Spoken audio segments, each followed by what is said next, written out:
والله لن أنسى مسجدنا الأقصى وقبة الصخرة تبكي من الحسرة تقول يا ربا يا واهب الحياة بعونك اللهم اكتب لنا نصرا. وشجرة الزيتون بغصنه الحنون يبكي على شهداء أرضنا الحرة.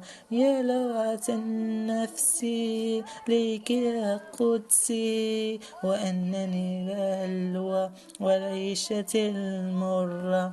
يا إخوة الإسلام سيروا إلى الأمام بالعزم والأقدام بصحبة القرآن.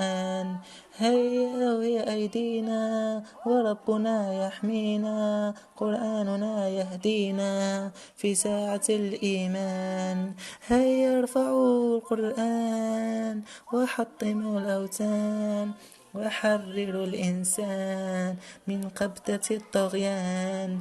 هيا اهتفوا يا إخوتي استيقظي يا أمتي هيا عيدي بسمتي كسابق الأزمان